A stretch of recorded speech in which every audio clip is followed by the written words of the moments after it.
parte el alma ver la foto del comerciante asesinado en Maldonado cuando estaba dispuesto a entregar el dinero que había cosechado en esa jornada de trabajo. Si integráramos esa foto a otras tantas, podríamos transitar por una galería del drama, porque son muchas las circunstancias que se reflejan detrás de esa fotografía y son muchas las historias también detrás de esa foto que a todos nos conmovió.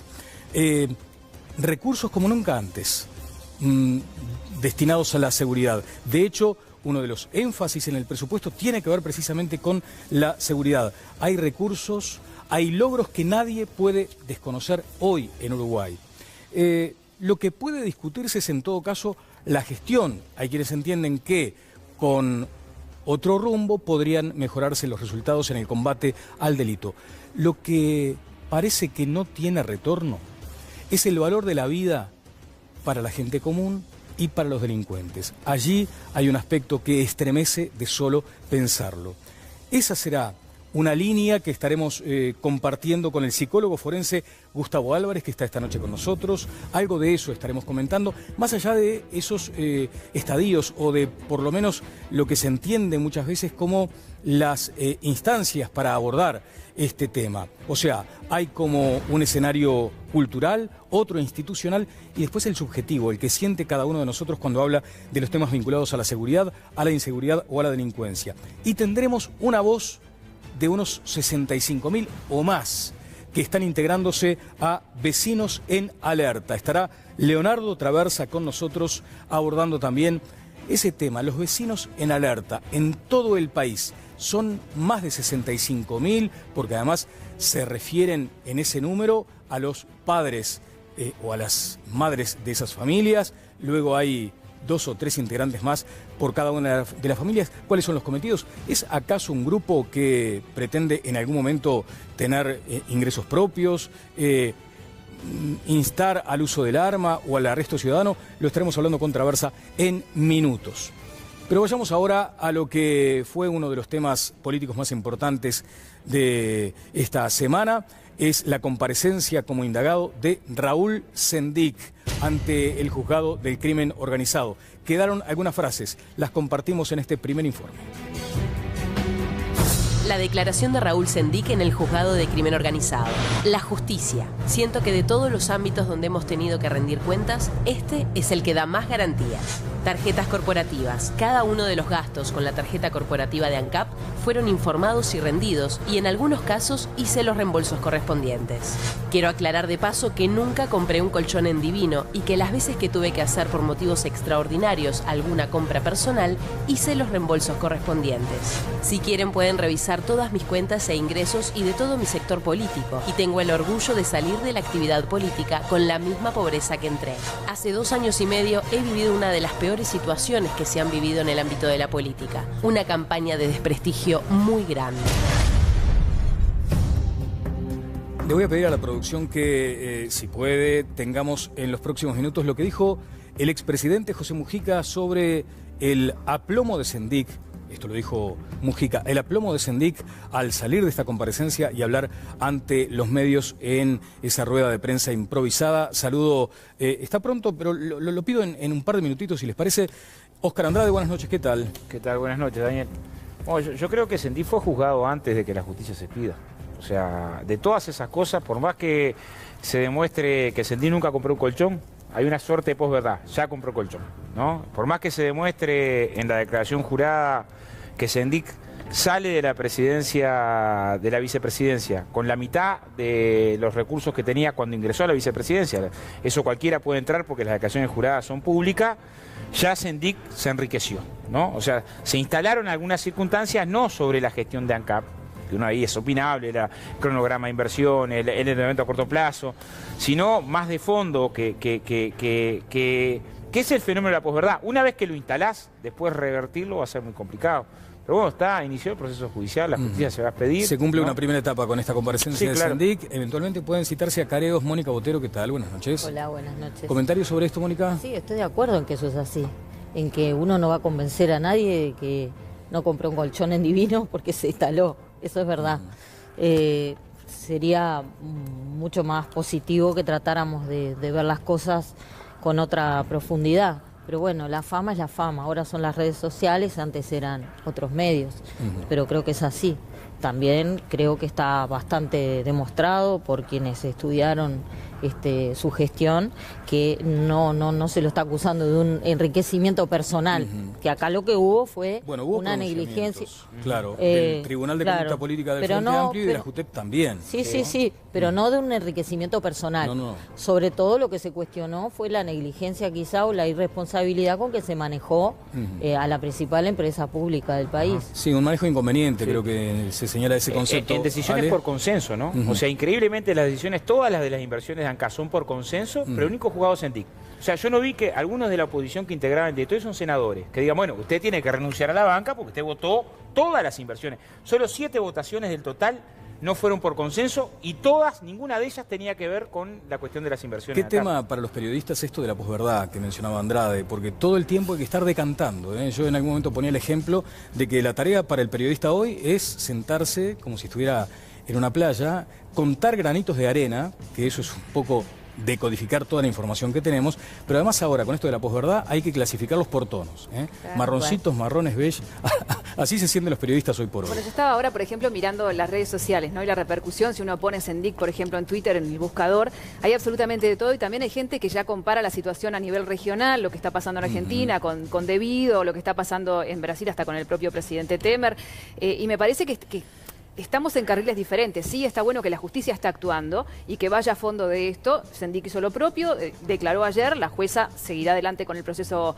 judicial y después se expedirá al respecto, ¿no? Pero me parece interesante eso, porque muchas veces vamos y los que trabajamos en los medios de comunicación o cualquier persona de a pie va y mira en Twitter y ahí hay como un gran circo también en cuanto a cosas que se mezclan y a veces pueden dar lugar a confusión, sin dudas, ¿no? El único que está celebrando, seguro, es el dueño de la casa esta de venta de muebles, ¿no? Porque debe haber tenido la mayor cantidad de menciones en la historia de ese comercio. Mansi, ¿cómo le va? Yo aprovecharía para hacer una promoción, si yo fuera de esa casa de muebles, y diga, venga a llevarse el colchón que no compró SENDIC, que estaba en oferta. No lo dudaría un minuto.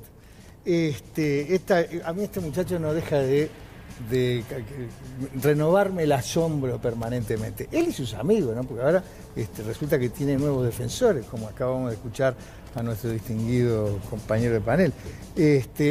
Mujica, destacando el aplomo de SENDIC. Mujica, el que le soltó la mano, el que le dijo renunciar, muchachos, porque esto no da para más. El aplomo que no tuvo para renunciar a la vicepresidencia de la República, a donde fue puesto por el voto ciudadano. Entonces, no deformemos a tal grado la realidad que nos olvidemos lo que dijimos la semana pasada. Nada ha cambiado. No cambió el juicio del Tribunal de Conducta Política del Frente Amplio, no cambiaron los juicios de la JUTEP. Ahora está en curso un expediente judicial cuyo resultado todavía es incierto y en el que, como señaló Mónica con acierto, por cierto, nadie lo acusa de enriquecimiento personal a este señor. Se lo acusa de mentiroso. Ahora, hay cosas que sí Mujica cambiaron, decía ¿no? esto hace algunas horas. A ver, escuchemos al expresidente José Mujica. Tuve comentarios de algunos abogados que estaban en la vuelta. ¿Qué le pareció Brillante. la comparecencia de Sí. de SENDIC? Sí, con un aplomo notable y con una serenidad muy grande. Fue el comentario que me hicieron. Anoche, que fue a la fiesta de Cambado, me encontré con 2 o 3 abogados que habían estado en eso. ¿Y qué espera de todo esto? Espero que el viento pase. Y después veremos. Me sorprendió una afirmación que dijo por ahí, que de las veces que había declarado era el lugar donde se había visto mejor tratado y más seguro. ¿Qué es lo que le sorprendió? El hecho de, bueno, ¿Y qué un dijera? respaldo al sistema. De que dijera eso, sí, sí. Confía más en la justicia entonces que en la JUTEP y que en el Tribunal de Conducta del Frente Amplio.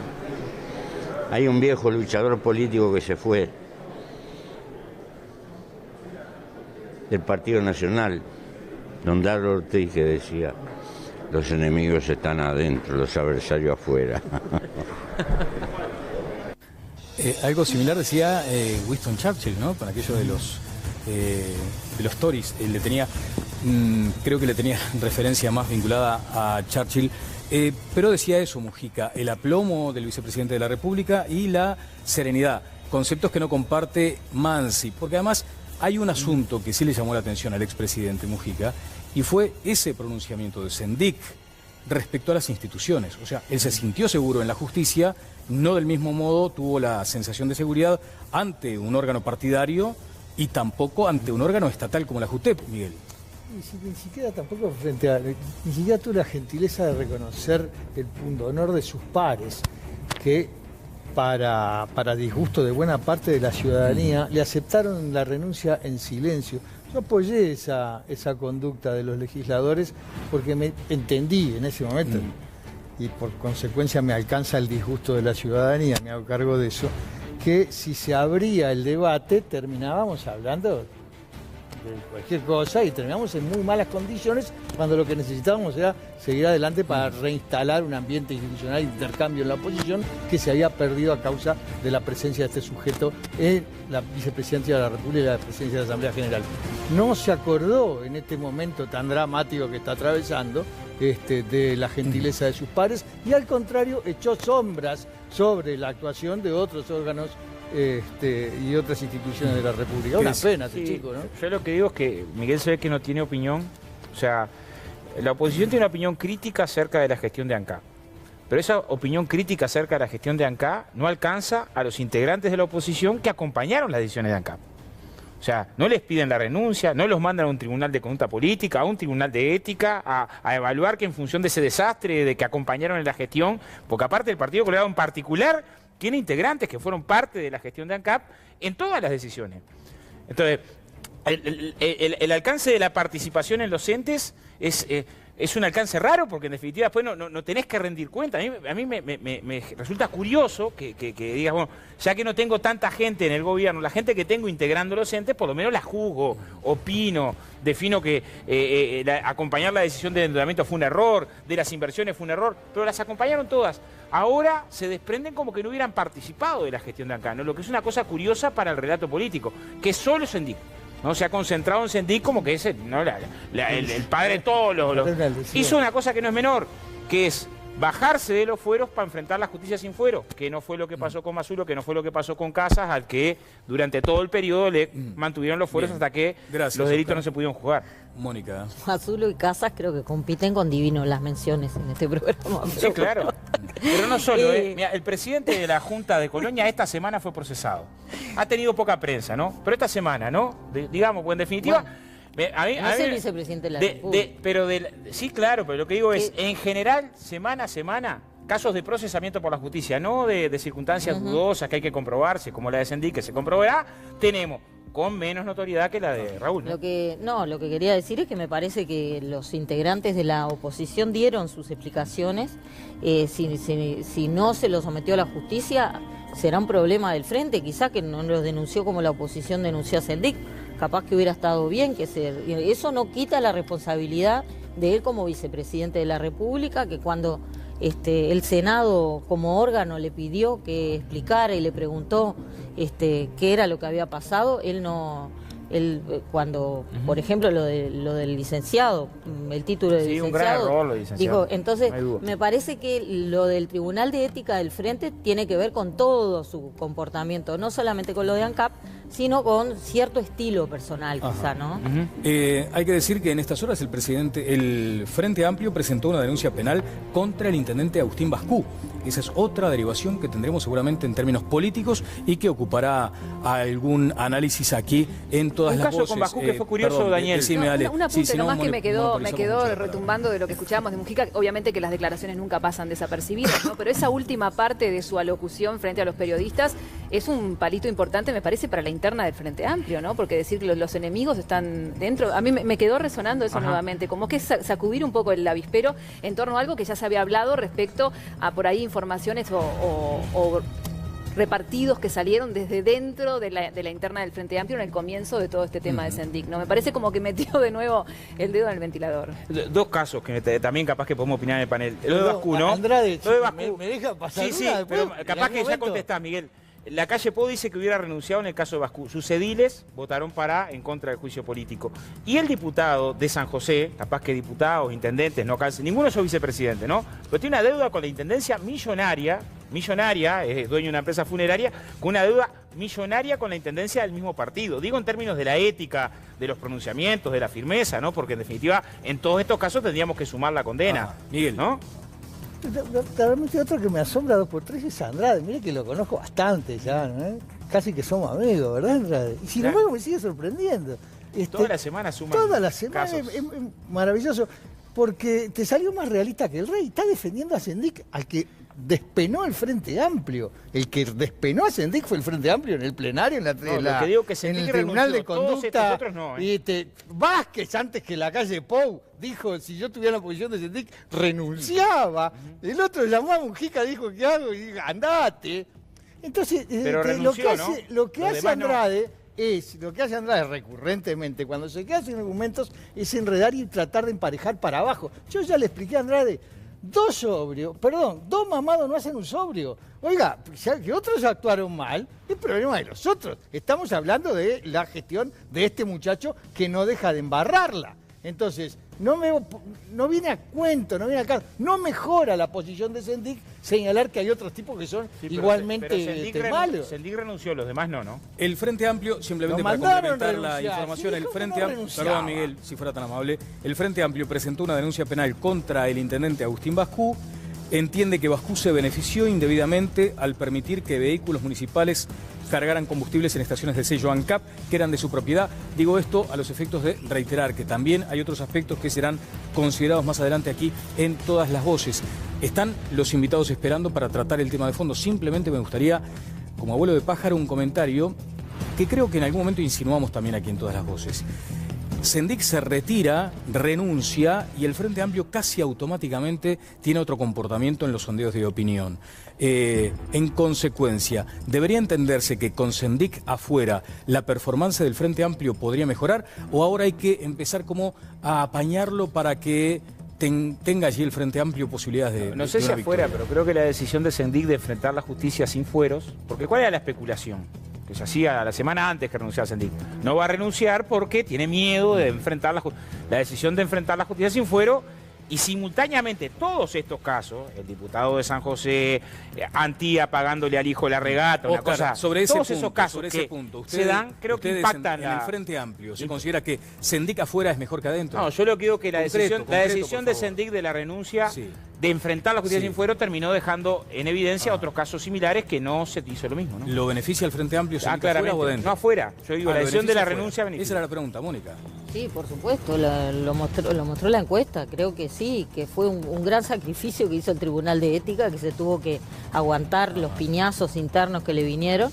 Pero bueno, lo que demostró esa renuncia es una coherencia con una transparencia y con una actitud inquisidora que se tuvo durante 30 años con los demás partidos. Una vez que uno llega al poder, cuando pasa una cosa así, uno actúa como actuó el Tribunal de Ética, no como actuó el Frente hasta que el Tribunal de Ética se expidió. Pero a partir de ahí me parece que fue todo ganancia. Ajá. Sin duda, descomprimió una situación que era insoportable, era de palo y palo todos los días, porque además el muchacho colaboraba bueno, pero sistemáticamente. remontaron. No hay que hablar por eso, pero yo creo que el alejamiento de Sendik sin duda le hizo bien al FAC, cambió el aire. Vecinos en alerta, ¿de qué se trata? Veamos este informe, por favor, director. En Uruguay hay 65.000 personas que se conectan a través de WhatsApp para defenderse de los delincuentes. Se denominan vecinos alerta, un concepto que se instaló en el país a comienzos de los años 2000 y fue copiado de experiencias que con relativo éxito se habían llevado a cabo en barrios de Buenos Aires. El fenómeno de vecinos unidos para combatir la inseguridad, primero en la cuadra, luego en la manzana y finalmente en barrios enteros, fue creciendo con el aval de las autoridades. Se nuclean en todo el país a través de la Coordinadora de Comisiones de Seguridad Barrial, intercambian información con la policía y aseguran que han recuperado el vínculo entre vecinos en el barrio. Reclaman tener una voz en la sociedad porque consideran que su función social, si bien no reemplaza a la policía, es fundamental para mantener la seguridad pública. Leonardo Traversa está con nosotros esta noche, al que le agradecemos muy especialmente. Es integrante de esta coordinadora.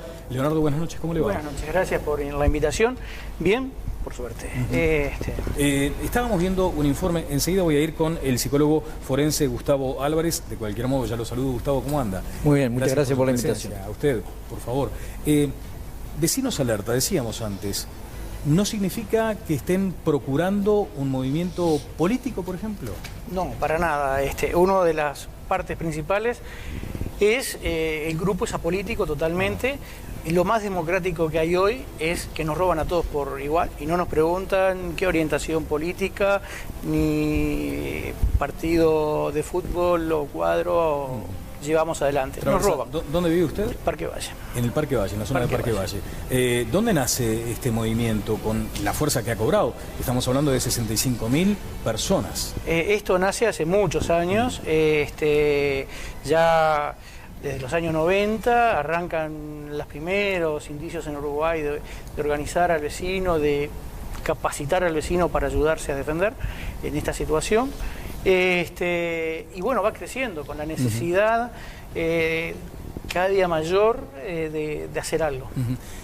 El psicólogo forense de pronto podría aportarnos algunas claves de por qué nacen estos grupos, por qué se integran Vecinos Alerta. ¿Hay acaso allí algo que los amalgama, que es el miedo, tal vez? Sí, hacer una especificación, si usted me permite, claro. antes. Yo hablo desde el punto de vista técnico. ¿Y por qué hago esta especificación? Sí, porque el delito, la violencia, este tipo de actividades en general tiene un escenario que es político, claro, a veces político partidario y otro que es técnico. Yo me paro desde el lugar técnico. Correcto. En cuanto, ahora sí contestando a su pregunta, sí, por supuesto, ante un denominador común la gente tiende a agruparse. Pero algo interesante en cuanto a esto. El control no formal o informal del delito, que es en cierta manera lo que hacen los caballeros, es uno de los más efectivos a nivel mundial y el menos oneroso, el menos caro. ¿Y por qué es tan efectivo? Justamente porque una de las claves es que el delincuente no tiene visibilizado a quien lo está mirando, a quien lo está eventualmente denunciando. Entonces, no es nuevo, no estoy denostando ni por asomo, es todo lo contrario, es muy efectivo.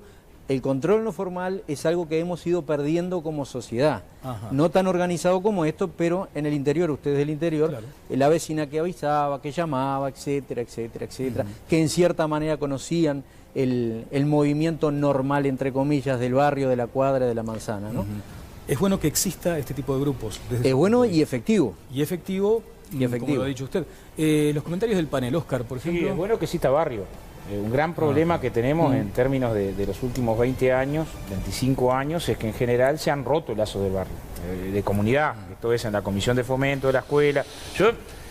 Participamos en la comisión de fomento Villa Felicidad. La escuela estaba hecha pedazo. Entonces, la forma de poder tener un profesor de gimnasia para los gurises era una kermés atrás de otra organizando. El cuadro del barrio, ¿cómo resolvías el cuadro del barrio? Un vecino lavaba las camisetas, el otro resolvía el corte del pasto, el otro ponía harina de patata frita. ¿Cómo resolvías alguna actividad recreativa y la comparsa? Todos empujando. Yo me acuerdo que en el barrio donde nací, sobre todo mujeres, en general son las que más trabajan estas cosas, la mayoría de las mujeres se ponía a repartir suero oral para que ningún gurí muriera deshidratado. ¿Me permitís algo, Oscar? A propósito de eso que estás diciendo, querría consultar con Traversa. Lo que ustedes pretenden es que encerrarse o construir comunidad, construir barrio, ocupar espacios públicos que muchas veces están ocupados por personas que de pronto no son del barrio. Lo que nosotros queremos ganar es libertad, que hoy la hemos perdido. O sea, el ciudadano se siente que no puede salir libremente a la calle por distintos motivos, ¿no? Porque puede ser atacado, puede tener miedo de dejar su casa sola, o mil motivos, ¿está? Pero lo que queremos es ganar libertad. ¿Cómo? Como tú decías, empoderándose, volviendo a ser una sociedad comunitaria, ¿está? Yo me crié a pocas cuadras de Parque Valle y me cuidaban las vecinas. Porque todos los chicos de la cuadra, y éramos un gran montón, salíamos a jugar y se turnaba la madre de uno, la tía o la abuela del otro, y controlaba, y se veía algo raro, ya prestaba atención. Porque hay un tema territorial también en esto, ¿no? Es ganarle el territorio que eventualmente ganó el delincuente. Sí, sin lugar a duda. A ver, la explicación de la conducta criminal lleva desde la Revolución Francesa, estamos estudiando al victimario. Recién empezamos a estudiar la víctima en 1960, que eso ya da un panorama en cierta manera de dónde hemos focalizado y sin éxito. Bien, Mónica. Sí, me parece que ellos, además del trabajo comunitario, que me parece que va a llegar como por rebote, lo que están haciendo es dar un paso más en el trabajo comunitario, que es el de lograr una complicidad para la denuncia, que creo que es algo que se perdió durante la dictadura, porque había una cultura de denunciar si vos veías a alguien raro, pero después hubo años en que si vos lo hacías, estabas delatando a alguien que estaba persiguiendo la fuerza de seguridad, o después cuando se recuperó la democracia eras un facho. No seas botón.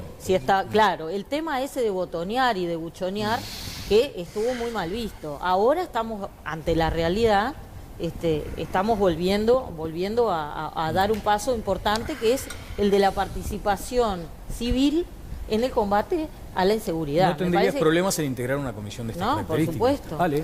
El pasado 19 de octubre, Daniel, se reunieron con representantes allí en la Cámara de Representantes, valga la redundancia, de Vecinos Alerta, estuvieron planteando todas sus actividades y por ahí hablaban de lo que recién mencionaba Óscar y mencionabas vos también, del tema del entramado social y de cómo estas agrupaciones, hasta en algunos casos, dependiendo del barrio o del departamento, se han juntado también para un asado, para poder convivir allí con vecinos que a veces por la cantidad de horas que se trabaja no se ven las caras, ¿no? O sea que esta instancia es positiva desde el lado social. Pero ellos lo que están hablando y reclamando, y lo planteaban ayer los representantes, y me gustaría ver qué es lo que dice Traversa, es que no solamente están pidiendo la participación del Ministerio del Interior, sino unificar a nivel gubernamental también la participación, por ejemplo, del MIDES, del Ministerio de Cultura, ¿no? ¿Cuáles serían esos pasos a seguir por parte de Vecinos Alerta, o la propuesta de ustedes? La propuesta nuestra no se arregla con el Ministerio del Interior metiendo gente más cantidad de presos o haciendo leyes más duras. Es un entramado total, o sea, tú tenés gente en la calle... Pero ¿cómo es eso, Traversa? Usted dice que no hay necesidad de penas más duras y que no se resuelve todo mandando gente a la cárcel. Y tenemos la mayor cantidad de presos hoy que en la historia. Bien, perdón. Entonces, eso no marca una mejora, o sea, marca la mejora otros cambios, dar otras posibilidades a la persona de no ir por ese camino, ir a otro camino. Los grupos de vecinos también trabajan en lo que es convivencia. No es solo seguridad lo que nos aboca, es la convivencia ciudadana y diaria de cada vecino, que mejore esa convivencia. Lo que antes decíamos una buena calidad de vida, bueno, tener esa libertad para tener una buena convivencia. Usted va a la raíz social del delito también, que es un asunto muy debatido. Sí, o sea, los grupos peleamos por la seguridad inmediata, pero también tenemos que ser responsables, o sea, la sociedad toda entera tiene que ser partícipes de la solución. Hoy somos parte del entramado que tiene la culpa, por el silencio, ¿no? Miguel, por favor. Yo creo que es una franca desgracia que existan estas organizaciones de Vecinos en Alerta, de la que formo parte. Yo contribuí a armar la de la cuadra, que efectivamente después se hizo una manzana. Porque estamos hablando de este fenómeno y felicitándonos de que efectivamente se hayan puesto en acción estos mecanismos, porque se naturalizó lo otro. Porque estamos padeciendo la inseguridad, la violencia, el crimen y la delincuencia. Entonces venimos a felicitarnos porque los vecinos se organizan para defenderse ante lo que es un retroceso, una falta de cumplimiento del Estado de los deberes esenciales del Estado, que es garantizar la seguridad de los ciudadanos. Entonces, ¿se da cuenta la perversión? ¿Cómo se han dado vuelta las cosas al punto que nos saludamos porque haya gente que se está defendiendo sola porque la policía no defiende? Yo creo que en muchos países desarrollados eso sucede porque la participación civil es muy importante en estas cosas. Me parece que no tiene que haber una situación desastrosa de seguridad. No digo que estemos en la mejor, pero pagaría mucho decir que la gestión desastrosa del Ministerio del Interior y un montón de cosas, cuando todos sabemos que se han hecho esfuerzos, quizá en el acierto o en el error, esfuerzos se han hecho, muchos indicadores han mejorado, pero más allá de eso me parece que aunque estemos en una buena situación de seguridad, la participación civil en este tipo de cosas es muy importante, no necesariamente tiene que ser porque hay una desgracia. Primero, que el problema de la seguridad no es un problema solamente del Ministerio del Interior, ¿no? El problema de la seguridad acá y en el mundo tiene que ver con la igualdad y tiene que ver con la educación.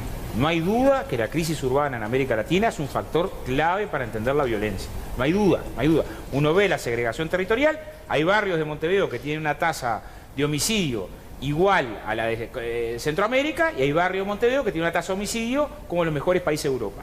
en el mismo Montevideo. O sea, no hay duda que la segregación territorial es un componente principal.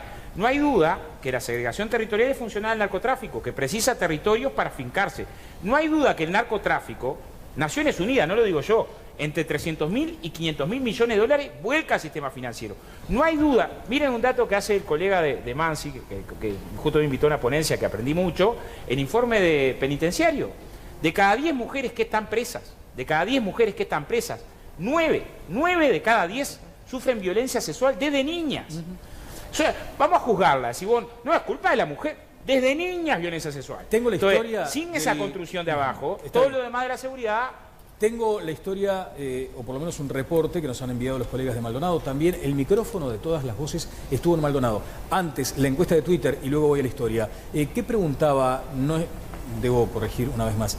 ¿Qué preguntaba nuestro sondeo, no la encuesta? El sondeo, exactamente, Daniel. Bueno, estamos hablando de esta cifra que manejábamos en el disparador. Hay 65.000 personas que integran los grupos de vecinos alerta. ¿Comparte que civiles organizados en sus barrios colaboren para prevenir el delito? Sigue abierta la convocatoria, pero las respuestas son contundentes, ¿no? 85% dice que sí comparte y 15% dice que no, sobre más de 400 votos. Ustedes pueden seguir participando a través de nuestro Twitter, @todas-las-voces. Bien, a propósito de este resultado, ¿qué opinan nuestros invitados en instantes? Ahora, el informe de Eduardo Batista desde Maldonado.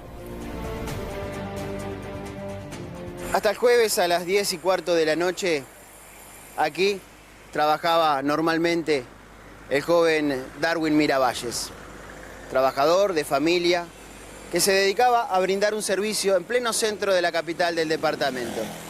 Quiso el destino, y también un delincuente, que su vida terminara justamente pocas horas después que en ese momento fuera herido de bala, una herida que terminó costándole la vida. Desde ese momento, la sociedad fernandina se sintió conmovida y casi espontáneamente empezaron las movilizaciones reclamando justicia, en forma pacífica pero enérgicamente. Al mismo tiempo, la investigación llevada adelante por el personal policial derivó en 3 grandes allanamientos, donde en uno de ellos se incautó el arma utilizada para cometer el crimen. Era cuestión de horas determinar si el dueño del lugar donde estaba el arma era el responsable o había más involucrados. Eso se confirmó en la jornada del jueves, cuando se detuvo a uno de los 2 delincuentes que participó de la rapiña. La investigación está muy bien encaminada y policialmente el hecho estaría aclarado, restando la detención del otro involucrado en el hecho. El dueño de la casa, donde fue incautada el arma, poseedor de varios antecedentes penales, ya fue procesado con prisión. Muchas gracias a Canal 11 de Punta del Este y a Eduardo Batista en particular por este informe. Primero los comentarios sobre el resultado de esa encuesta, Traversa. ¿Le llama la atención o es algo que usted lo percibe? Creemos que lo percibimos porque tenemos gran apoyo en cada barrio que se trabaja. La gente tiene las ganas de participar, que a veces se diluyen con la falta de resultados, ¿no? O sea, el vecino lo quiere inmediato y la resolución a veces lleva mucho tiempo. Me gustaría aclarar que nosotros no nos juntamos para defendernos, sino para colaborar con las instituciones. No queremos defendernos de ningún tipo. Nosotros somos observadores y de esa es nuestra arma. Avisamos a quienes corresponda para que resuelvan la situación. ¿Y allí tienen grupos de WhatsApp, supongo? Sí, fundamentalmente la comunicación de todos los grupos es a través de WhatsApp. Hoy es un gran arma, ¿no? Álvarez, sobre este sondeo, sigue abierto, ¿no? ¿Cuánta gente ha votado hasta ahora, Ale? Hasta ahora 432, 85% dice que sí, que comparte que los civiles organizados en sus barrios colaboren para prevenir el delito y el 15% dice que no. Una muestra interesante. ¿Algún comentario sobre este sondeo? Y que es un reflejo estadístico y numérico de lo que pasa en la sociedad. La mayoría de la sociedad no delinque y la minoría delinque. Claro. Si usted me permite, con respecto a algo, el delito es algo que nos corta transversalmente y que es multideterminado, ¿no? Por supuesto que la parte de pobreza, vulnerabilidad, educación tiene y juega un papel preponderante, pero flaco favor le haríamos a las clases o a las personas más vulneradas, no vulnerables, más vulneradas, si decimos que esto o tomamos esta variable como única y determinante del delito, porque hay una gran cantidad de gente vulnerada que no delinque. Tampoco corresponde con determinada ideología política. En todas las sociedades, en todos los tiempos históricos de la especie humana ha habido delitos bajo todos los regímenes y sigue habiendo, y yo creo que lamentablemente va a seguir habiendo. Entonces, el delito y la actividad criminal es algo muy complejo de analizar y plurideterminado, como decía anteriormente, ¿no? Ajá. Debería haberle hecho esta pregunta al comienzo, para ilustrarnos un poco, se la hago ahora porque viene otra cuestión muy delicada. ¿De qué se trata la psicología forense? O sea, ¿qué abarca? Mire, la psicología forense, estrictamente hablando, somos los peritos que trabajamos en el foro jurídico. Ajá. La especialización mía es en psicología jurídica, que es más abarcativa, claro, y que comporta psicología forense, psicología criminal, psicología penitenciaria. Yo estaba escuchando ahora lo de la prisionización y la ley privativa de libertad, ajá, o la pena privativa de libertad. En esos tres, y victimología, esas 3 o 4 áreas es que nosotros trabajamos. Bien, tiene los atributos académicos más que suficientes para responder a eso que nos planteamos muchas veces. ¿Por qué el valor de la vida es tan desigual en este último tiempo entre el que comete el delito y la gente común? Mire, yo creo, recién se mencionaba en el panel, el narcotráfico es un lugar compartible. Yo creo que no hay nadie que no pueda compartir eso. Ahora, el narcotráfico también es mucho, a mi juicio, obviamente, es mucho más dañino y lesivo en cuanto a que rompe el tejido social e instaura nuevos valores. ¿Cuáles son esos nuevos valores? Es el no trabajo, la gratificación inmediata, el acceder a determinadas, no sustancias, sino de objetos deseables socialmente, puestos deseables socialmente, y no dando eventualmente los medios. Entonces, si nosotros juntamos ese combo, una mente en formación, una personalidad en formación que tiene determinados modelos exitosos económicamente, va a tener una tendencia a replicar eso. Entonces el narcotráfico es visto generalmente o manifiestamente compartible, pero también esta otra parte, y que para mí no es menos importante, ¿no? Sí, claro, Daniel, ahí nosotros hace 7 años, 8 que trabajamos en los barrios más postergados de Montevideo. Trabajamos con Brigada de Trabajo Solidario, estamos trabajando con proyectos culturales, con proyectos educativos, con proyectos deportivos. Y el gran desafío, a ver, el narco no es una persona vulnerable en lo económico, seguramente tiene el estrato social más alto, ¿no? Y el que lava activos, por eso digo, lavado de activos para el sistema financiero y narcotráfico son 2 cables que si no los cortás y el sistema penitenciario pensado en la rehabilitación no podés hablar de seguridad. Pero el gurí que se cría solo ahí, en el barrio, en la última lona, y que está bombardeado por la misma publicidad, y quiere tener la misma álbum de figurita, y el mismo disco de la cantante de moda Disney, y el mismo no sé qué, es caldo cultivo para el narco. Para que le salga de campana por un paquete de papa frita. O sea, es cierto que en determinados barrios se instala más fácil esa lógica, porque en general los sectores que están vulnerados, yo comparto el concepto, ¿no?, están más expuestos para... Entonces, querer abordar el tema de la seguridad, y es sistema de cuidado, es políticas sociales, es abordaje integral del tema de salud y educación, es atender la globalidad del asunto, porque la batalla cultural se da con mucha fuerza también en parámetros culturales que si la identidad social está en tener y la desesperación por tener, bueno, te reviento por un par de campeones, ¿no? Miguel. ¿Dónde estuvo Andrade los últimos 12 años de gobierno nacional frente amplista y los últimos 27 años de gobierno departamental montevideano frente amplista? Es brutal, habla desde la ajenidad, habla de la inocencia, señalando, insinuando. ¿Qué estuvo haciendo todo este tiempo? Andrade es gobierno. Andrade es gobierno, es el CERNO, es el Caracú del Partido Gobierno del Frente Amplio, Partido Comunista del Uruguay, PIT-CNT, Zunca. Entonces no puede hablar con esa distancia, con esa ajenidad, como si no tuviera nada que ver. No, el otro día discutimos acá, en este mismo programa, el informe de pobreza que hizo público CEPAL, no, PNUD. UNICEF, mi amigo. UNICEF, gracias. Le hago el apuntador y todo. Distinguido amigo. Y resulta que en los últimos 10 años, que eran los datos disponibles en el informe, que todos reconocimos como científicamente intachable, en los últimos 10 años habían reducido de 160 a 150.000 las personas que señalaba Andrade con acierto, viviendo en asentamientos. Hablaba de la localización geográfica de la pobreza. Claro. 10.000, los gobiernos frente amplistas en 12 años de gobierno nacional y en 27 años de gobierno departamental montevideano lograron sacar a 10.000 personas de los asentamiamos. Eso da menos de 1.000 personas por año. Eso da en el gobierno departamental 300 personas por año. Eso, y no hablamos de la educación, que se sugirió acá, que era el pilar fundamental donde se asientan los otros valores. Mónica. Donde la gente sale del sistema, se va del sistema. Hay una cosa que rescaté de la lectura de las actas parlamentarias de cuando Vecinos en Alerta fue a las comisiones. Y sentí que en la declaración de, no sé si era usted o era otro de los integrantes, el señor que es de Sauce, donde decían que les da mucha impotencia cuando tratan de abordar con las autoridades, con las intendencias, con las juntas departamentales, el tema de la inseguridad, porque se topan siempre con intereses partidarios, con gente que quiere abordar el tema en la perspectiva de ser oposición o gobierno. Si quiere que conteste él. Y me parece que acá estamos viviendo ese tema. Yo coincido con Andrade en esto. No me parece que sea ese diagnóstico, me parece que lo podemos compartir todos. Ajá. Y que el proceso cultural que el narcotráfico está generando y que ha llevado, lleva muchos años revertir. No es fácil. Sí, o sea, cuando uno hace una actividad pública es una actividad política. El tema es que nosotros hacemos una actividad política no partidaria.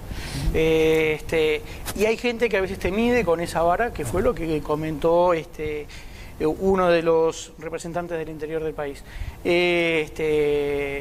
Pero nosotros no trabajamos de esa manera. Somos, como hoy hablamos, totalmente partidarios y horizontales en nuestra forma de trabajar. Acá voy a estar sentado cualquiera de nosotros, e inclusive en esa presentación fueron 7 los oradores de gran parte del país, ¿no? O sea, se trabaja lo mejor posible. O sea, a todos nos pasa y con mayor o con menor grado tenemos aciertos en los trabajos con distintas comunidades o entidades públicas. Bien, ¿tiene algunas alusiones, Óscar Andrade, para responder? A ver, Óscar, por favor. Óscar, vamos a pedir una enorme confusión. ¿Me permite una cosa? A ver, voy a tratar de ordenar simplemente marcando algunas pautas que están claras desde el primer programa. Equilibrar las intervenciones, no monopolizar el uso de la palabra, para que podamos hablar todos, argumentar correctamente, sin interrupciones. ¿Sí, yo muy breve, a ver, Miguel me consulta qué he hecho estos años por este tema en particular. Nosotros estos años trabajamos con la Asociación de Víctimas de la Delincuencia. Esta semana pasada, no la otra, terminamos un baño accesible para uno de los muchachos que por un vaso quedó en silla de rueda.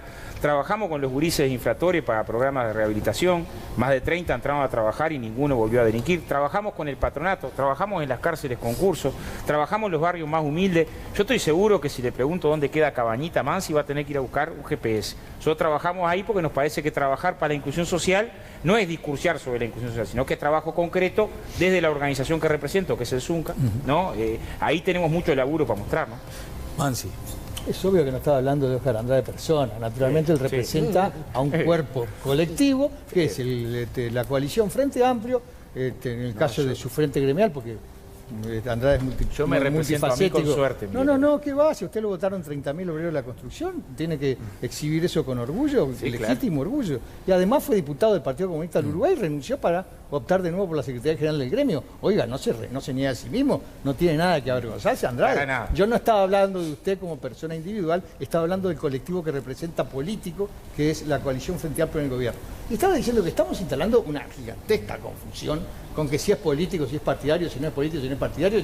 Pero vamos, estamos hablando de responsabilidades, estamos hablando de quién tiene que trazar las políticas públicas, ejecutarlas y hacer cumplir las leyes. Estamos hablando de quién maneja 900 millones de dólares por año. Estamos hablando de que en el año 1985 había 2.000 presos y que hoy hay 12.000 presos. Estamos hablando de políticas públicas. Estamos hablando de política, estamos hablando de responsables. Yo le aseguro que soy infinitamente menos responsable que el ministro Bonomi de lo que pasa con la seguridad en la calle. Miguel. Entonces, claro que estamos hablando de política y eso no está mal. Y estamos hablando de política partidaria y eso no está mal.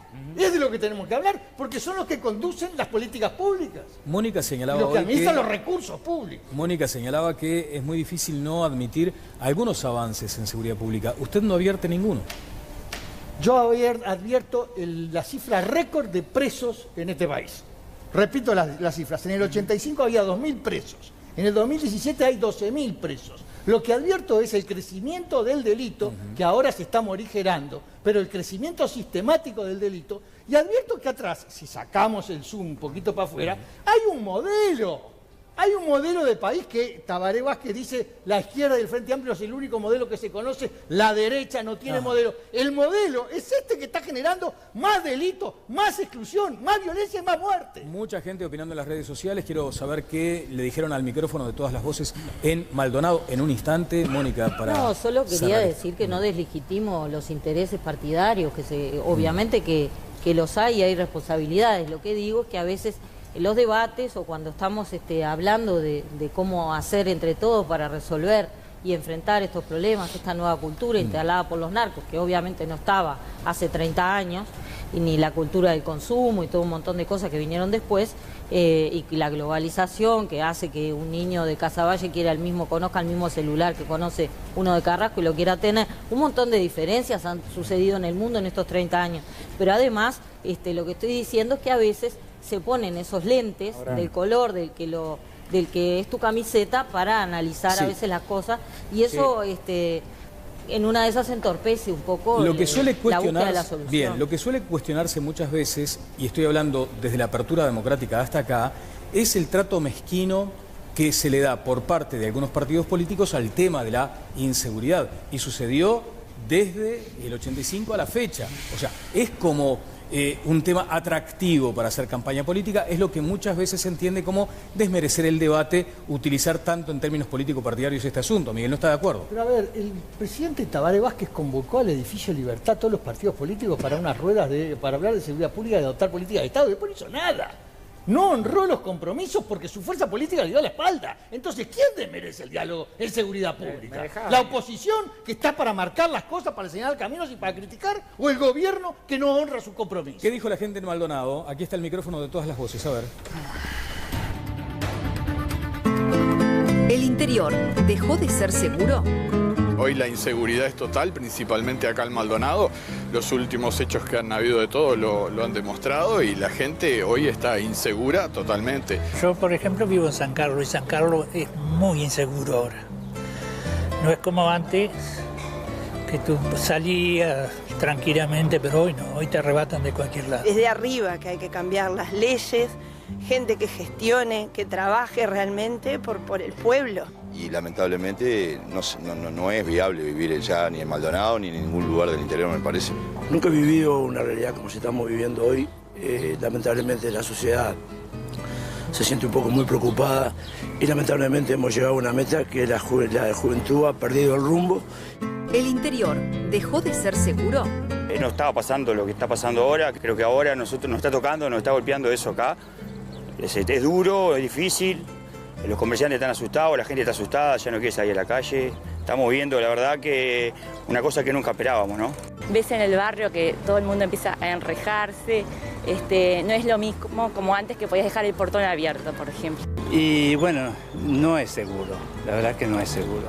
Y será triste. ¿Qué país le vamos a dejar a nuestros nietos? Porque yo ya estoy de salida, pero tengo nietos.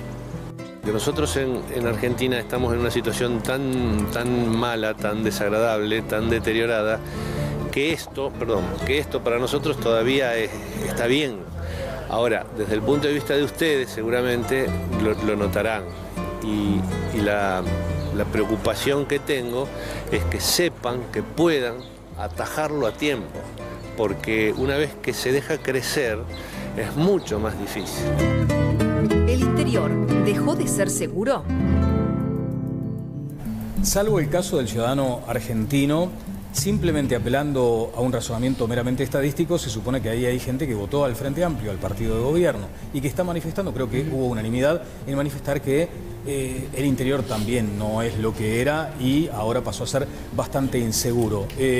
Tengo en minutos la conferencia de la familia de Santiago Maldonado en vivo, aquí en Todas las Voces. Sí, yo primero polemizar con el concepto que coloca Mansi, decir no tengo nada que ver, siendo que su partido fue gobierno que llegó a la grieta social más grande de la historia del Uruguay, ¿no? Pensar que esa grieta social no tiene que ver con la seguridad de hoy es por lo menos sacarse responsabilidad de arriba. Ahora, como Mansi fue gobierno la mayoría del tiempo, yo tengo acá los datos de la rapiña del primer semestre desde el año 89 al 2017. Año 89, 900 rapiñas, para el 94 se entregó con 1.300 rapiñas.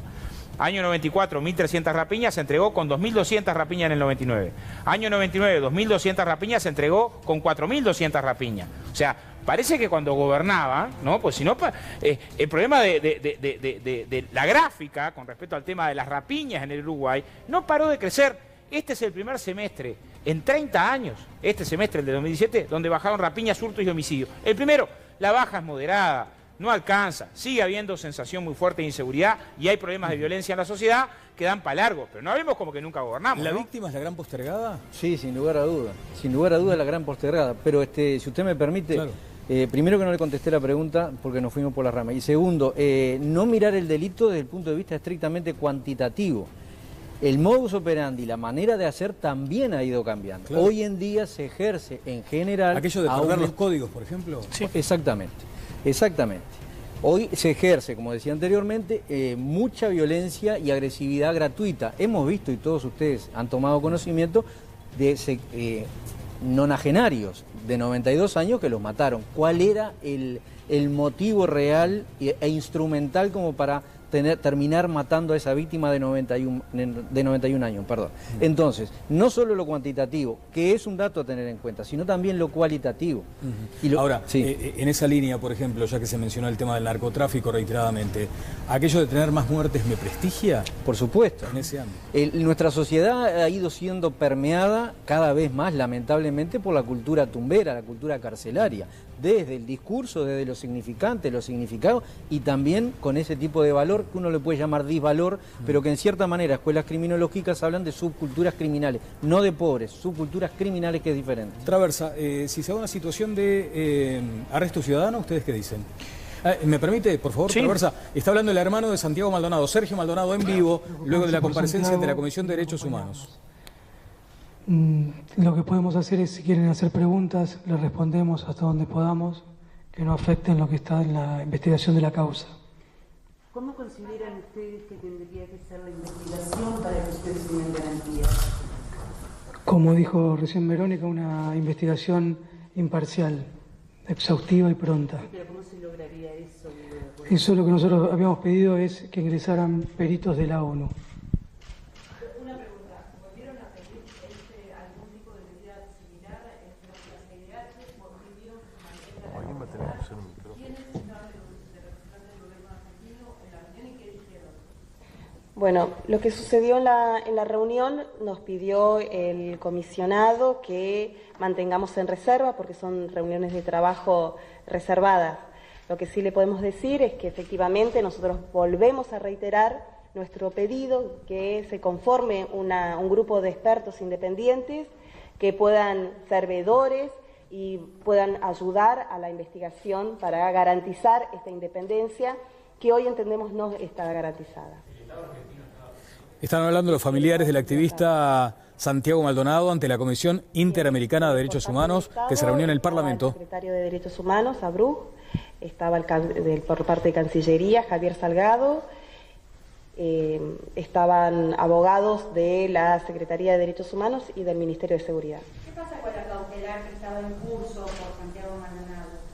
Acá había bueno, justamente la cautelar no cumplió su objetivo, que era proteger la vida de Santiago. Entonces, por esto nosotros ahora decimos, si bien el Estado no cumplió con este objetivo, ahora solicitamos que garantice, que la Comisión le requiera al Estado que garantice una investigación para que no quede en la impunidad la muerte de Santiago. Bueno, acá hay una búsqueda notoria de ayuda de la comunidad internacional para resolver esto que se sigue entendiendo como muy complejo y confuso. Tanto en el expediente del habeas corpus como en el expediente de la desaparición forzada, dan cuenta hoy, una vez más, que es Gendarmería la responsable de la muerte de Santiago. Más allá, perdón, de esa idea de no difundir lo que sucedió adentro, ¿ustedes se van con alguna señal más clara hoy? Digamos, ¿había integrantes del gobierno argentino?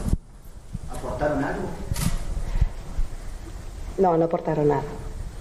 Nosotros seguimos insistiendo que estamos frente a una nueva manera de desaparición forzada que es en democracia y mediatizada.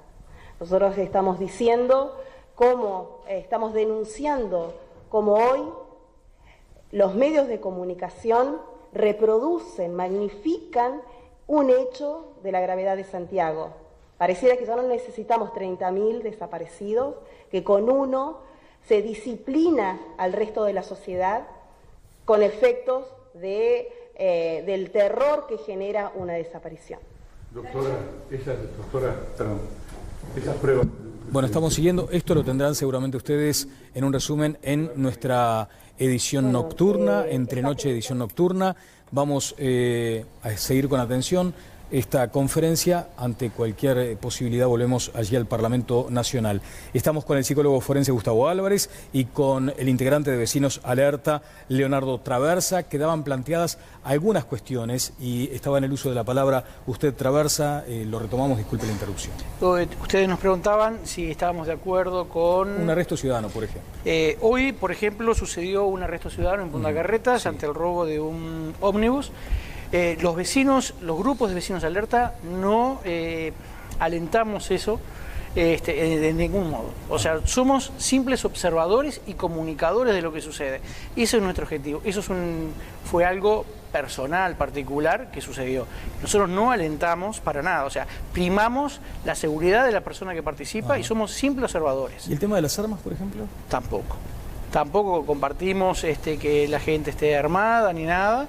Es una decisión personal, obviamente, cada uno puede hacer lo que quiere, pero los grupos de vecinos, su mejor defensa, lo dicen las estadísticas, la prevención es casi un 80% de evitar ser víctima.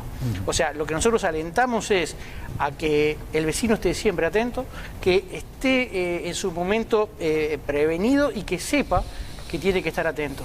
Porque muchos de los robos, hoy hay chicos que van con el celular caminando o adultos y como desconectados de la realidad y te roban el celular porque pasó otro más atento a ti y no sabes qué hacer. Y no te diste cuenta ni qué pasó. Nosotros lo que le pedimos a la gente es que tiene que tener una actitud proactiva para defenderse. Defenderse en el buen sentido, estar atento, de que no me sucedan, a mí no me va a suceder las cosas, eso es fundamental.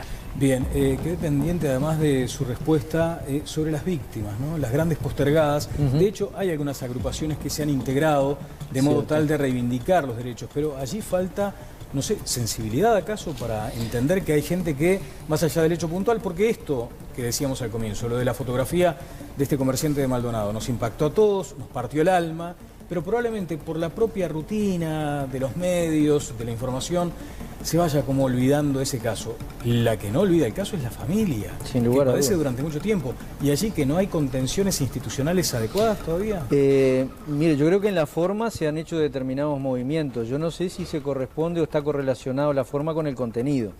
En cuanto a que la víctima es la relegada, es sin lugar a duda, históricamente y criminológicamente, la gran relegada. Y segundo o tercero, y no menos importante, es que no hay una víctima. Acá en criminología, en psicología criminal, hablamos de la víctima primaria, de la víctima secundaria y algunas escuelas de la víctima terciaria, que somos todos nosotros, la sociedad, el barrio, etcétera, etcétera. ¿Y aquello de que el victimario también es víctima?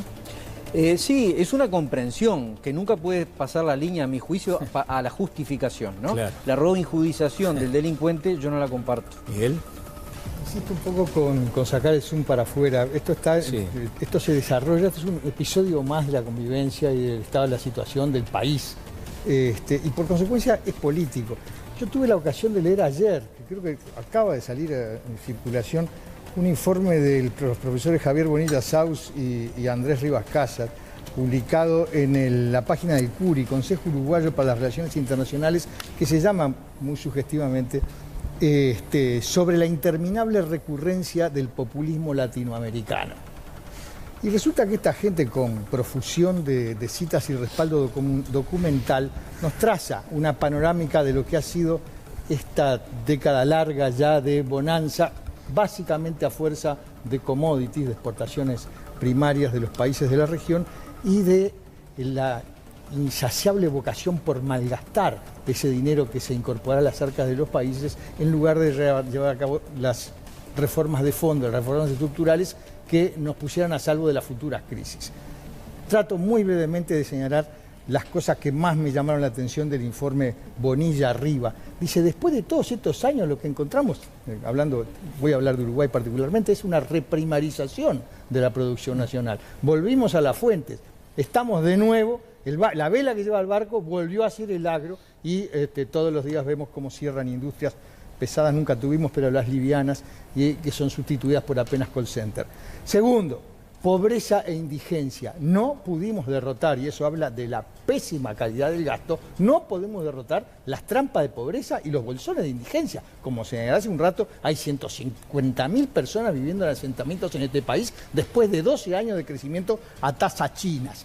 Tercero, la calidad de la democracia. Se han llevado puestos un montón de pautas que antes eran prenda de orgullo de este país. Atropellos a la justicia, anoté yo acá el presupuesto cero al Poder Judicial para empezar.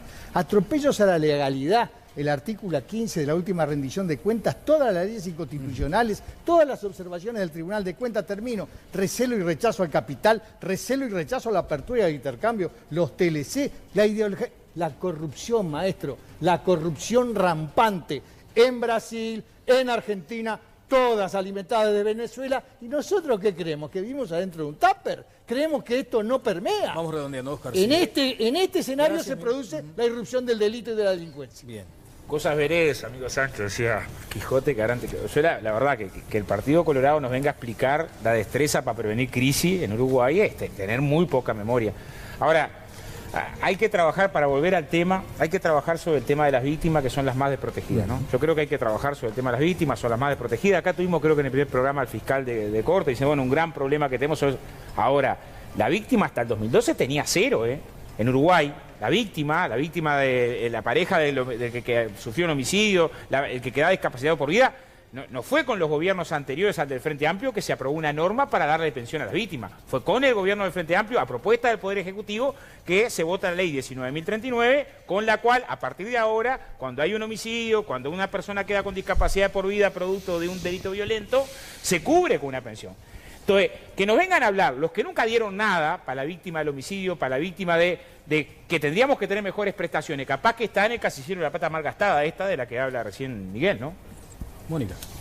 Y yo diría que esto es un ejemplo de lo que decíamos, de que quizá no haya que siempre terminar con el debate en lo partidario. Y en otra cosa que sí creo que estamos en el tupper y mucho, es que no analizamos el fenómeno global, la cultura global, planetaria, de cómo se están manejando ahora los códigos de la delincuencia y sus causas, y nos quedamos siempre en un análisis nacional y local que me parece que lo hace que ahí sí nos metamos en el tupper, ¿no? Mencionas el tema de la cultura, también me animo a agregar lo de la educación. ¿Estará presente en los próximos programas el concepto, o sea, a qué le llamamos cultura, para qué sirve, cómo contribuye?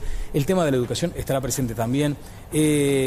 Antonio Escotado es maestro, filósofo, ha circulado por WhatsApp en estas horas un tramo de una entrevista que le realizan a Antonio Escotado.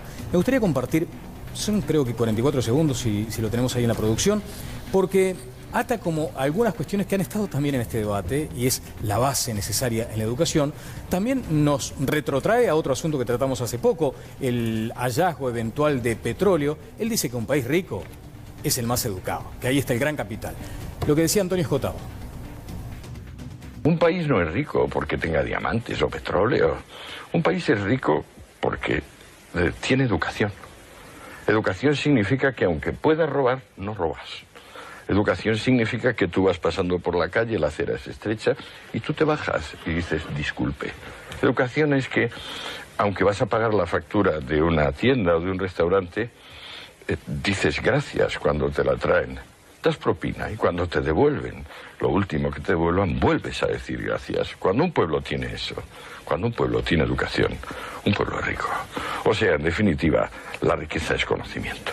Y sobre todo un conocimiento que le permite el respeto ilimitado por los demás. Vi al panel y a los invitados asentir positivamente esto. Miguel, ¿qué decía? Como sé que vamos terminando, quiero señalar que si habrán cambiado las cosas, fíjese, que no hablamos de Bonomi, no hablamos del Perro Vázquez. ¿Cómo no, Mónica? Estamos hablando de políticas públicas, por supuesto que tiene que estar teñido esto, porque yo no conozco una política de seguridad, conozco acciones concretas, ponen una cámara acá, hacen un patrullaje del pago allá. Permítame, No, pensé que iba a hablar de quiero hablar de Escotado. Bonomi. Sí. Bueno, pero tuvo la oportunidad, ahora pasamos a otra cosa, sí. Dígame, por favor, Álvarez. No, yo comparto totalmente y reafirmo, cuando yo decía que una de las variables es la educación, me refiero no estrictamente a la educación formal académica. La educación justamente que restablece y restituye un tejido social que se ha venido rompiendo aceleradamente en el último tiempo, como que se ha acelerado mucho. Y esto tiene mucho que ver también porque la criminología, el crimen, el delito, es una concatenación de políticas públicas, de educación, penitenciaria, y hemos estado asistiendo en el último tiempo también a una juvenilización de la población carcelaria. Y eso tiene un impacto tremendo en la sociedad en general. Traversa, sobre lo que escuchaba, que también veía con entusiasmo cómo totalmente se de acuerdo. esta parte del discurso. No podemos, hoy te echan en la calle y no te dicen disculpa ni perdón. O sea, eso es parte de la educación, es parte de todo. O sea, la educación en casa es fundamental. Los valores que te dan tu papá y tu mamá, hoy yo los recuerdo todavía cuando me siento y no me hicieron mal, pero me educaron y me dijeron esto está bien, esto está mal. Me marcaron los límites y hoy la juventud no tiene límites o no pretende tener límites. Allí sí hay algunas grietas, Oscar. A ver, ahí con todo, la CEPAL acaba de emitir un informe donde, por ejemplo, las mujeres uruguayas jóvenes son las que más en toda América Latina trabajan y estudian. Digo, para no ayudar en la estigmatización. Hay un grupo que se llama Educadores por la Paz, de docentes, que va a las escuelas y le hace canjear a los niños, el que quiere, ¿no?, voluntariamente, un juguete de un arma por un libro, ¿no? Ahora, alguien le regaló a ese niño el juguete del arma desde que es niño, ¿no? En términos de si educamos para la violencia o educamos para la solidaridad, para la convivencia, o si educamos para la competencia o educamos con el otro, ¿no? Digo, hay parámetros culturales que son mucho más que lo que se definen en el sistema educativo, ¿no? Yo creo mucho en la responsabilidad individual. Cuando hablo de cultura, retomando el comentario que hacía Daniel, cuando hablo de cultura, hablo de una cultura espiritual, también, de la cultura la que tenés en tu casa, de la forma de relacionarte con los demás, con tus compañeros de trabajo, con tus vecinos, con tu propia familia. Eso me parece que es una hace cultura, también a una cultura colectiva. Y una forma de ver a dónde quiero aspirar y que me ayuden a ver qué es lo mejor para mí o que yo lo pueda decir solo, me den esa libertad. A eso me refiero cuando hablo de cultura. Pero también creo que la convivencia y el combate a la violencia es una responsabilidad también personal que podemos colectivizar con nuestra comunidad. Pero nosotros también tenemos una responsabilidad. Es más fácil echarle la culpa al gobierno, piove, gobierno ladro, como dicen en Italia, ¿no? ¿Ale? Sí, bueno, el tema de la familia yo ya lo he planteado acá en otras veces que hemos hablado de esto, ¿no? Para mí es fundamental, y la convivencia que tiene la familia, el prestar atención a los chicos, a sus inquietudes, el relacionamiento intrafamiliar, porque eso después se va rompiendo la famosa cadena del respeto o del irrespeto, ¿no? Que hay un cuento muy especial, bastante largo para hacer, que no lo voy a hacer ahora respecto a eso, ¿no? A cómo uno va acumulando por ahí falta de respeto, si nace de la familia, después repercute en la escuela, en la sociedad. Pero algo importante, porque se ha hablado, por ejemplo, del tema de la juventud como generalizado, me parece que también los medios de comunicación, y últimamente se ha visto, por ejemplo, a jóvenes uruguayos que salen al exterior en competencias de saberes, de robótica, de matemáticas. Hay que apoyar eso también nosotros los que estamos en los medios de comunicación y visibilizarlo, porque esos son los ejemplos positivos para las nuevas generaciones. Miguel. Fíjese qué paradoja, hablando de educación en valores, el ministro del Interior, este señor Bonomi, forma parte de un grupo político que festeja todos los años la toma de Pando, donde murió un sargento de policía, un civil, y donde cayó un muchacho de 21 años que tenía por apellido Ricardo Zabalza. Yo pienso en un pibe de 21 años muriendo y se me estruja el corazón. Ese señor es el ministro del Interior de la República Oriental del Uruguay. Ese señor que todos los años, festeja la toma de Pando donde hubo muertos. Vamos. Guillermo Fossati, que colabora sistemáticamente con nosotros, le agradecemos porque además son miradas muy valiosas, plantea una inquietud para los invitados, y ya estamos cerrando con esto. Dice, si la delincuencia con todas sus variantes no genera consecuencias negativas, es decir, lo logran sin mayor riesgo y no pasa nada si los agarran, ¿puede convertirse en una conducta crónica en el sentido de habitual y reiterada, por ejemplo? Sí, eso se llama econometría del delito. El costo-beneficio en lo concreto, en lo fáctico que tiene la emisión de la conducta delictiva. El ser humano, a medida que va emitiendo conducta y va siendo reforzada positivamente o negativamente, termina cronificando o coagulando. ¿Significa esto que no hay marcha atrás? Bueno, ahí caemos en la individualidad y lo subjetivo del caso a caso. Hay estructuras de personalidad que son una apuesta terapéutica, criminológicamente hablando, tremendamente deficitaria. Hay otros que son más permeables. Bien, ahora estaba recordando también cuando menciona aquí Guillermo la necesidad de que estas cuestiones sí sean políticas de Estado, o sea, que sean abordadas por todo el elenco político, que sean integrados todos los partidos para la búsqueda de soluciones. Ahora, se reunieron durante unas cuantas reuniones en la Torre Ejecutiva y hay sensación, por lo menos en la oposición, de que no resultó en... Hay evidencia. ¿no? Hay evidencia de que no resultó. O sea, en un momento donde se supone que hay un tema que convoca a todo el sistema político, hay una sensación de que no se obtuvieron grandes resultados. Voy a ir a la pausa, les agradezco mucho por favor, su presencia, a Traversa, también a Álvarez, los esperamos en alguna otra oportunidad. Tengo un consejo de Ale Labraga, luego la pausa. Después me gustaría preguntarles, no tiene nada que ver con el asunto que estamos tratando, pero ahora estaban hablando de educación, de formación académica. Hay un candidato a la presidencia que ahora plantea que los eventuales candidatos a las intendencias se presenten ante una consultora de capital humano y allí manifiesten sus ideas, por ejemplo, sus aspiraciones económicas. Es la propuesta de Edgardo Novik. En todo caso, si les parece, luego de la pausa, lo vamos a comentar aquí. ¿Ale? Bueno, les queremos contar que en Montecable las promociones son increíbles y con débito BBVA, además, insuperables. En octubre, contratá todo el entretenimiento en alta definición, el fútbol uruguayo, los partidos de la Celeste y las mejores ligas del mundo con un 25% de descuento durante 12 meses. Promo exclusiva si haces débito automático con tarjeta de crédito BBVA. Además, podés acceder cuando quieras a Click and Play y disfrutar del mejor contenido. Quédate con la mejor opción. Pedila al 2909-0000 o en montecable.com. ¿Se va a presentar usted, Andrade? Me lo responde en un ratito. No me diga nada, no me diga nada. Pero, pausa, pero tengo el pausa, padre pausa, de la pausa, criatura. pausa.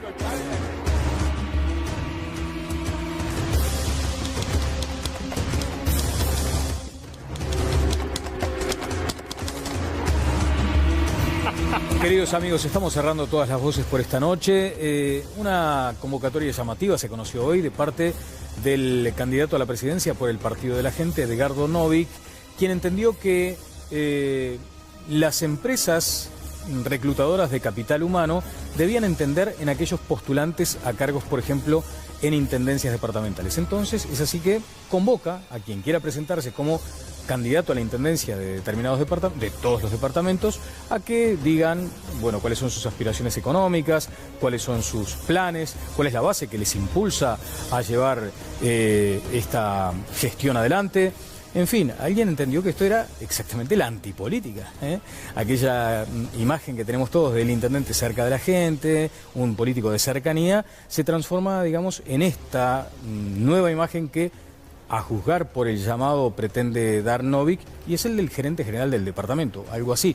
Bueno, lo cierto es que hay gente que en las redes sociales ha defendido y dice, bueno, de pronto ahí tenemos la solución para que gestionen mejor los gobiernos departamentales. Otros han discrepado con la idea y otros se lo han tomado un poco en solfa. ¿Óscar? Sí, yo creo que el fenómeno Novik es una acción a esta altura desesperada, ¿no? Ha puesto plata como loco, plata para traer dirigentes, plata para hacer cartelería, plata para sacar expo atacando a los trabajadores. No se presentó al Parlamento cuando tuvo que responder porque ha hecho una trabajadora embarazada, demostrando poca actitud republicana. Las encuestas le siguen marcando casi nada, entonces es una actitud desesperada. Mónica.